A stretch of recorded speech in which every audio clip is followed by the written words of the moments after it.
In Australia, foreign tourists Greg and Heather come to the pier to go on a cage diving tour that will allow them to swim with sharks. A vendor called Dave warns them that during the last trip, a shark ate a college kid's groin, but they don't believe him. At that moment tour guide Tucker arrives and asks the duo a few questions.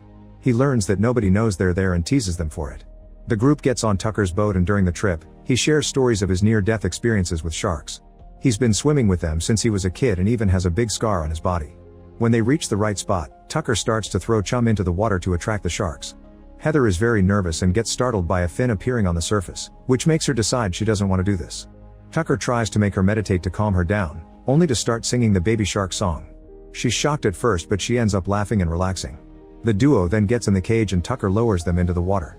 There are sharks everywhere and Heather panics at the sight of so many teeth. Greg immediately comforts her and together they admire the beauty of these great beasts. Moments later the duo is back on the boat and Heather is very happy with the experience. Suddenly Tucker takes out a knife and stabs Greg before throwing him into the ocean while Heather screams. The next day, American surfer Zephyr enjoys the waves at the beach. Later at the grocery store she hears Moses asking for jumper cables, but they're out of stock. He asks Zephyr if she has any, but she pretends she doesn't.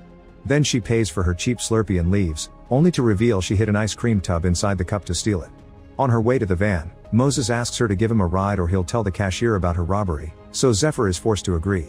During the trip, Moses talks a lot and Zephyr is very annoyed by him, so she shuts him up. When they finally find his car, she notices he has surfboards and they start talking about their love for surfing.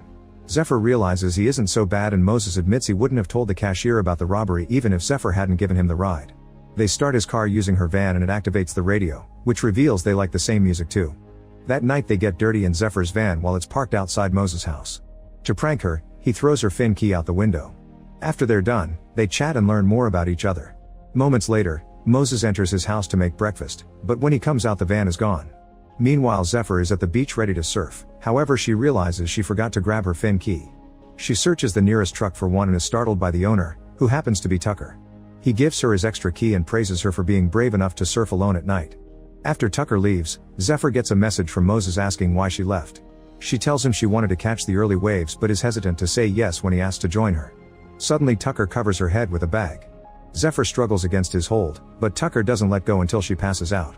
After giving her an injection, he throws her on the back of his truck, covers her mouth with tape, and hides her in a surfboard case. Then he drives to the pier, where Dave's dog keeps growling at him. He carries Zephyr to his boat and locks her up. A few hours later Moses comes looking for Zephyr but only finds the abandoned van. He tries calling her too, however the phone is inside the vehicle. Meanwhile Zephyr wakes up handcuffed to a bed in a room with Heather and a bucket for their pee. She yells for help but the only one who can hear her is Tucker, who enjoys the noise during his breakfast. On a wall, Zephyr sees the name of another woman, implying Tucker has been doing this for a while. She keeps looking for something to pick the lock, however there isn't anything around. Heather explains nobody will be looking for her, and Zephyr admits she's in the same situation. Back to Moses, he's on his way to work when he sees Zephyr's van being towed. He immediately goes to the police station and explains that the van is Zephyr's home, so it's suspicious that she abandoned it. The cop asks Moses for Zephyr's full name but he doesn't know it, so the report can't be done. In the boat, Heather cries because she'll never see her mother again. She admits she should have listened to her because her mother hadn't wanted her to take a gap year. Zephyr shares that she grew up in foster homes and came to Australia to escape. She's also been in juvie. To lighten the mood, Zephyr tells a joke and Heather laughs. At that moment Zephyr notices that Heather's bikini top has an underwire and asks for it. Heather takes off her top and tosses it at Zephyr, who successfully gets the wire out. However, before she can pick the handcuff lock, Tucker enters the room. After giving them a sandwich and some water, he sits too close to Zephyr while talking about the predators in the water. He tastes Zephyr's sweat before leaving. Then Zephyr throws the top back to Heather and starts working on the lock, however she's feeling dizzy and drops the wire. It seems Tucker put something in the water because Heather passes out. Tucker comes back and takes the underwire before Zephyr passes out too. Moments later Zephyr wakes up handcuffed to a chair on the deck, where Tucker is setting up a camera and some lights. Heather is also there tied to a crane chain. Tucker says that God isn't in heaven, he's down there in the sea. He's seen Zephyr surf before and thought she looked very alive and spiritual, which is how this creepy hobby of his makes him feel. After cutting some of Heather's hair, Tucker wakes her up and she starts panicking. He talks about how amazing sharks are and complains about the myths and the stories as he activates the crane, which leaves Heather hanging over the water. Tucker lowers her slowly and leaves half her body out so he can enjoy recording her face as the sharks arrive to devour her in seconds. Zephyr yells in horror as a struggling Heather dies in front of her. As he turns the camera to record Zephyr too, Tucker calls it the best show on earth. When Zephyr is put back in the room, she carves her and Heather's names on the wall. At that moment she notices a spot of recent paint and scratches it off. She's horrified to find dozens of names hiding underneath. In the dining room, Tucker drinks and dances to enjoy the excitement he got from killing. The tape is put on a box with Heather's name and her lock of hair, which is then placed in a cupboard full of videos of all of Tucker's victims. He also grabs a fresh tape and writes Zephyr's name on it. Deep in the sea, Heather's body floats on. The next day Moses goes surfing, but he can't concentrate because he's still worried about Zephyr. He finds a broken surfboard near some rocks and wonders if she was in an accident. Meanwhile, Tucker brings breakfast for Zephyr, who kicks the tray and insults him. Tucker tries to justify his actions, saying sharks are part of the ecosystem and deserve to eat too, but Zephyr keeps insulting him. She points out that he thinks of himself as a mighty predator, but he's actually just a worm. This hurts his ego, so he leaves. Then Zephyr notices that the pee bucket has a handle and breaks it off. In the evening, Tucker has dinner while watching one of his tapes. Then he mixes some medicine to make a sedative and fills a syringe before going to the girl's room. When he's about to inject Zephyr, she stabs his neck with the bucket handle and he falls back, hitting his head on the other bed. Now she can take his keys and finally free herself. Unfortunately, Tucker wakes up and tries to grab her, so Zephyr runs to the door, intending to lock it. Tucker rushes after her and stops her from closing it, so Zephyr starts running again. When she takes the stairs, Tucker grabs her leg and gives her the injection. Zephyr kicks him to make him fall and rushes to the control room, where she tries to use the radio to ask for help, but nobody answers. Noticing a cruise ship nearby, Zephyr goes to the deck and starts yelling, but the music is too loud on the cruise for anyone to hear her. Tucker then appears with a knife, so Zephyr grabs the camera and throws it in the water.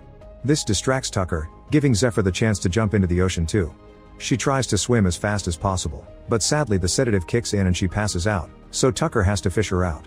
The next day the police finally start looking for Zephyr. While watching the procedure in the sea, Moses gets an idea. He opens an app called Wave Watch, which shows live footage of the beach for surfers. Moses searches the clip from the other night and sees a truck driving away from the spot with Zephyr's van. Zooming in reveals a logo that says Tucker Experience, so he searches for the company online. At the same time, Tucker stops by the pier and leaves the boat to get supplies. Zephyr wakes up in the room and tries to yell for help, but there's tape on her mouth again. By the time Moses finds a phone number and calls the boat, Tucker isn't there to get the call, so Moses leaves a message. At the supermarket, Tucker buys a new camera. On his way back, he gets stuck in traffic, and while he waits he notices a beautiful tourist who could be his next victim. Meanwhile, Moses finds an address on the website and drives to the pier. He pounds on the boat's door but nobody answers. Moses is about to leave when he hears a faint voice coming from the floor, so he breaks a window to get inside.